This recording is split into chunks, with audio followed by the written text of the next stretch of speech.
جن کا مجموع 1857 کی جنگ آزادی ہے۔ میرا پہلا سوال یہ ہے کہ جب مسلمانوں نے 850 برس تک منصفانہ اور بڑی شان و شوکت سے حکومت کی تو انگریزوں کی کیسے ہمت و جرأت ہو گئی کہ وہ اس ہندوستان میں گھس کر کرسی اقتدار تک پہنچ گئے؟ جی ہاں، آپ نے بہت اہم سوال پوچھا ہے۔ گو وقت اجازت نہیں دیتا کہ اس طویل موضوع پر گفتگو کروں، مگر نامعلوم کب زندگی کی شام ہو جائے۔ دیکھیے، دور اقتدار مغلیہ حکومت کے تاجدار سلطان اورنگزیب عالمگیر رحمۃ اللہ علیہ تک مغلیہ حکومت مستحکم و مضبوط رہی۔ اس وقت تک انگریزوں کی ہمت نہیں ہوئی کہ اس محب وطن ہندوستان کی طرف بدنیتی سے آنکھ اٹھا کر بھی دیکھیں، مگر بدقسمتی سے ہندوستان میں عالمگیر کی وفات کے بعد مغلیہ حکومت بے جان ہو گئی تھی۔ چنانچہ 1608 عیسوی میں برطانیہ سے انگریزوں کا ایک قافلہ ایسٹ انڈیا کمپنی کے نام سے تجارت کی غرض سے آیا تھا۔ جب انگریز نے ہندوستان میں قدم رکھا، مغلیہ حکومت تو اس وقت اقتدار پر تھی، تو انگریز اپنے ناپاک عزائم و مقاصد میں کیسے کامیاب ہو گئے؟ محترم، میں نے شروع میں کہا تھا کہ مغلیہ حکومت کمزور ہو گئی تھی۔ انگریزوں کا پورا قافلہ بادشاہ کے پاس پہنچا اور درخواست کی کہ ہم برطانیہ سے تجارت کی غرض سے آئے ہیں۔ بادشاہ انگریزوں کی چال کو نہ سمجھ سکا اور تجارت کی اجازت دے کر کچھ علاقے بھی انگریزوں کے نام کر دیے۔ اب انگریز نقاب اٹھا کر اپنا اصلی چہرہ کھولا اور آہستہ آہستہ اپنے زہریلے اثرات اور بارودی داغ بیل پورے ہندوستان میں پھیلانی شروع کر دی۔ انگریز نے سب سے پہلے بنگال کو اپنا مرکز بنایا، اس کے بعد پورے ہندوستان پر اپنا تسلط اور اقتدار کا پنجہ گاڑنے کے لیے پوری قوت صرف کر چکا تھا۔ بالآخر انگریز اپنے ناپاک عزائم و مقاصد میں کامیاب ہو کر لال قلعے سے سلطنت مغلیہ کا پرچم اتار کر یونین جیک لہرا دیا تھا۔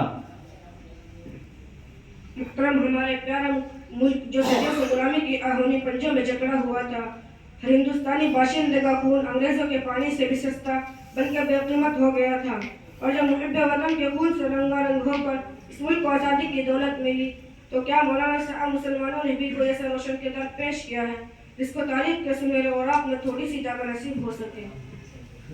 حقیقت تو یہی ہے کہ اگر اس ملک کی حالت سنانے لگیں گے تو پتھر بھی آنسو بہانے لگیں گے۔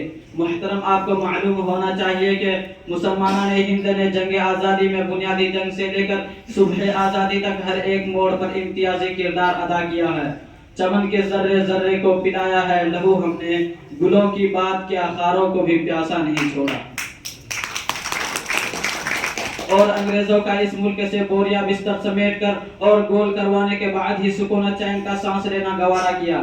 ہم نے ہر گوشے ملک پر اپنا خون نچھاور کر کے آزادی حاصل کی، جس کی ایک ہلکی سی جھلک شاملی کے میدان میں چل کر دیکھی جا سکتی ہے کہ جنگ آزادی لڑنے اور وطن عزیز کے گلے سے غلامی کا طوق اتارنے کے خاطر اس میدان کارزار کے اندر 2 لاکھ صرف مسلمان شریک تھے، اور ان میں بھی 51,000 علماء کرام شامل تھے۔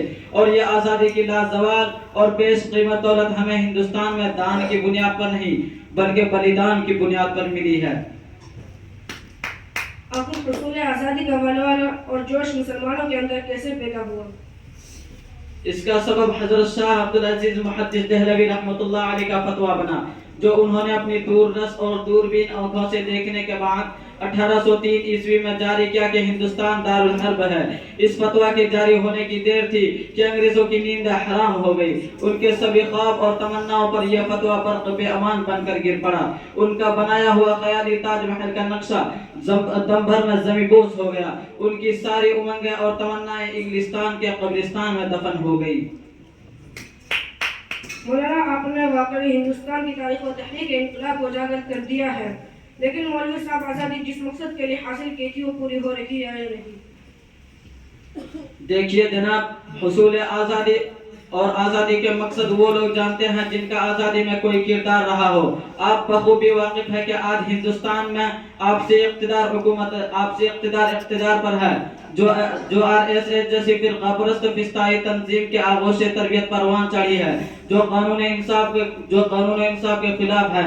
ان لوگوں نے فرقہ پرستی کا لبادہ اوڑھ کر انگریزوں کی دلالی کر کے ہندوستان سے قانون و انصاف اور جمہوریت کا جنازہ نکال کر ملک کو غلام بنا دیا ہے۔